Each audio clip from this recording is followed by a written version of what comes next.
Welcome back to Italian Hedges.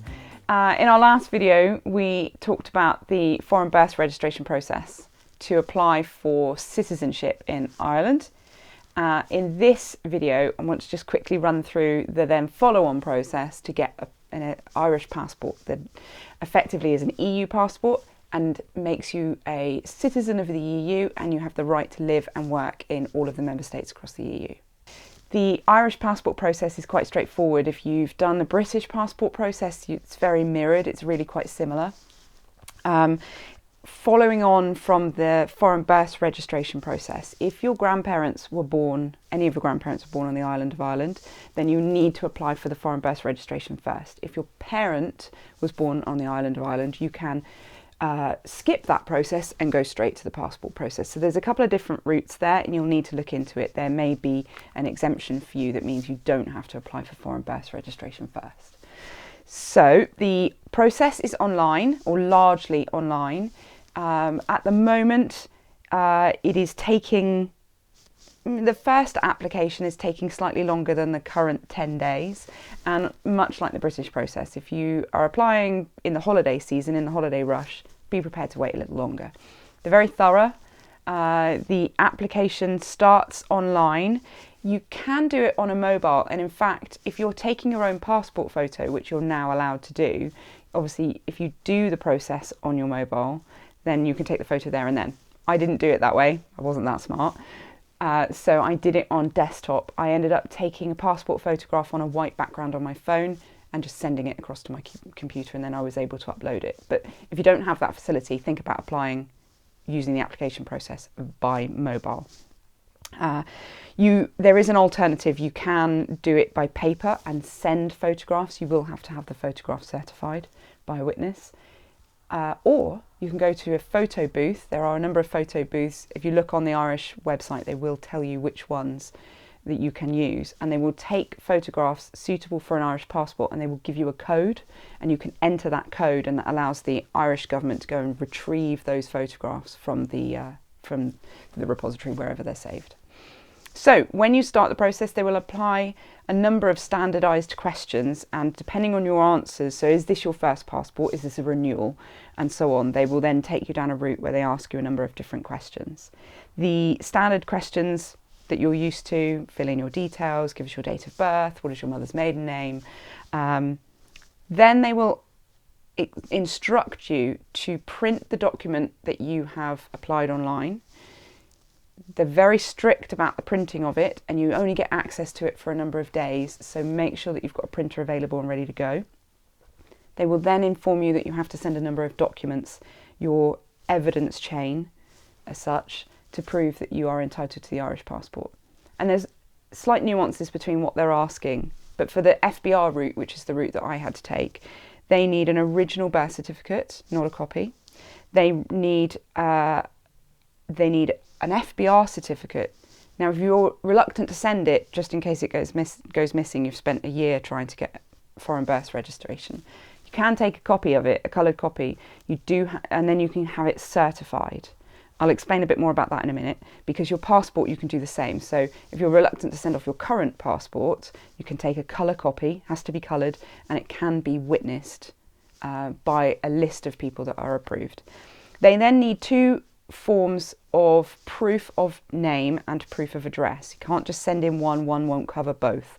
So for example, utility bill and a bank statement. They're really good versions. If you're married, they need an original copy of your marriage certificate, much like they need the original birth certificate. And from what I can tell, you can't send them certified colour copies. You need to send the originals.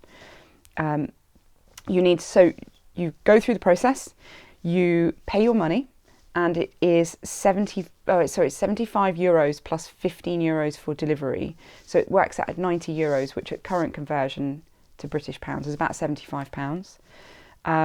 There is another option, there's an uprated option where you can have a digital, like an ID card as well. I didn't feel that was necessary for me, for my purposes, but there is one if you want that. You print and sign, and then you need to find yourself a witness. And much like the foreign birth registration, the witnesses list is very elevated and quite specific. They are looking for qualifications. So they're looking for a head teacher, a teacher, you could be a Montessori teacher, you could be a pharmacist, a doctor, an accountant. I know a solicitor. He happens to be a notary as well. Notary is on the list, but lawyer is on the list. So I believe that you could find a solicitor that doesn't happen to be notary as well. They will then need to sign as witness on the main document that gets printed out.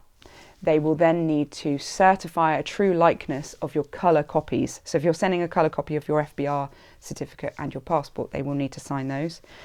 There is a space on the main page for them to then put their stamp, if they have a stamp. And again, following on from the FBR process, there's not many people that seem to do that these days. So I sent a business card alongside it. Now, print it, save it, be thorough with it, take a photograph of what you're putting in the envelope, much like the last time. It might be useful just for your own benefit to see what you've sent, so that you know that you've included everything. And I'm a note taker and a list maker, so the list that prints out that tells you what you have to send, I will tick each one as I've put it into the envelope to make sure that I've included everything. Your witness, they will likely call.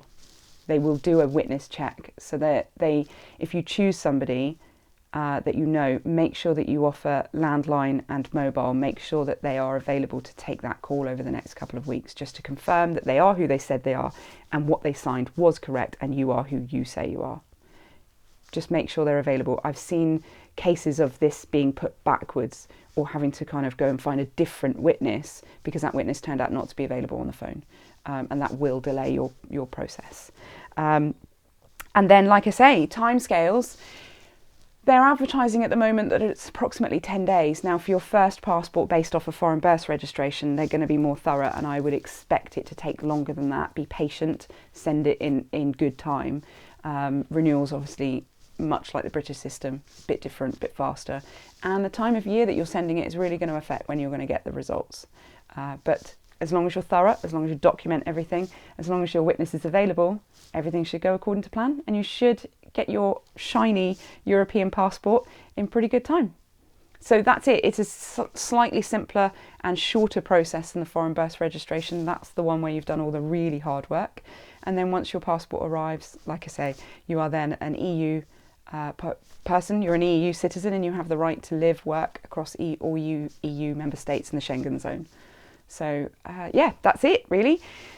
Follow along, like, subscribe. We're going to be doing more videos about our life as we uproot ourselves and as we move to Europe. So we are going to be giving you videos over the next couple of weeks. We have spent some time in Italy. We've been looking for property. We've been in touch with agents. And this is the next evolution of the European passport, is our ability to go and live somewhere else. Stay tuned.